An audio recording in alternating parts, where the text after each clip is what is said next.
to our flipped classroom. So in this topic this term, we are learning about the Anglo Saxons and the Vikings. So in order to learn about the Anglo Saxons and the Vikings, we need to know something very important, which is the key word, so we understand what we're learning as we go along. So I want you to have a go at having a look at these keywords, maybe writing them down at home on a piece of paper and seeing if you can write down what you think they mean before carrying on to watch the video where I will show you what these keywords mean.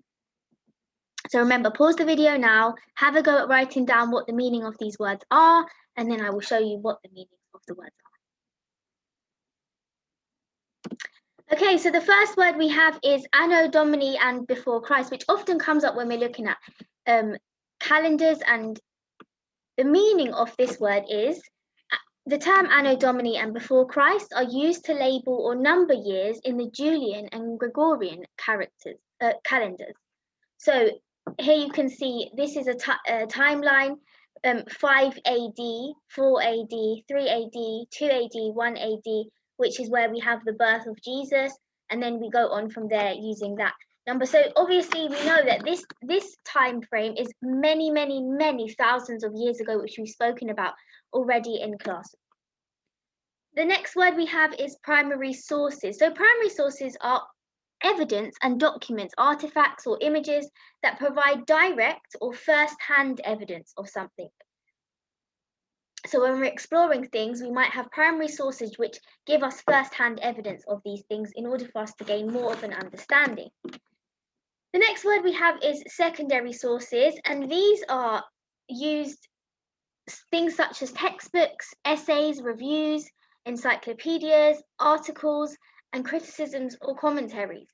A secondary source analyzes the primary source. So for example, you might have something that's historical, that's a primary source, and then an essay or review might analyze that primary source in order to talk about how we can use it and how this evidence helps us to gain an understanding of the topic. Century. Century is a period of 100 years. Invade. Invade is the incoming or spread of something usually hurtful, lots of people, soldiers sometimes. As we're learning about the Vikings, we'll be learning about how they invaded Britain. Village. A group of houses and associated buildings larger than a hamlet and smaller than a town, situated in a rural area. That's a village. You might have visited a village before. You might know somebody that's from a village. Settlement.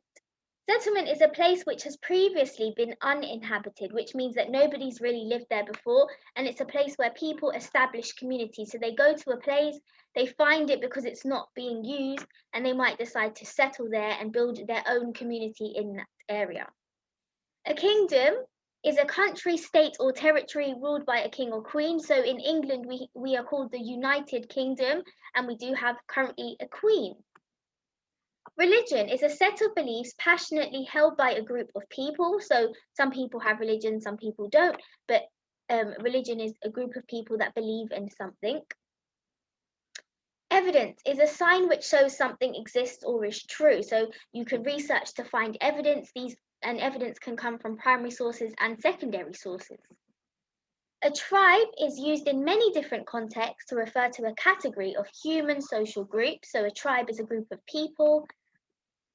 Artifact. This is something that we will be exploring in school. It's an object made by a human being, usually one of cultural or historical interest. So we look at artifacts to gain a better understanding of something. So during this topic, we'll be exploring the Vikings artifacts and the Anglo-Saxon artifacts to give us a bit of an understanding and more of an experience that's hands-on to understand the topic. So that is all from me today. I hope you've enjoyed learning the keywords. Remember to keep watching this video to keep up to date with understanding these keywords as we go along through the topic. Thanks everyone. Bye.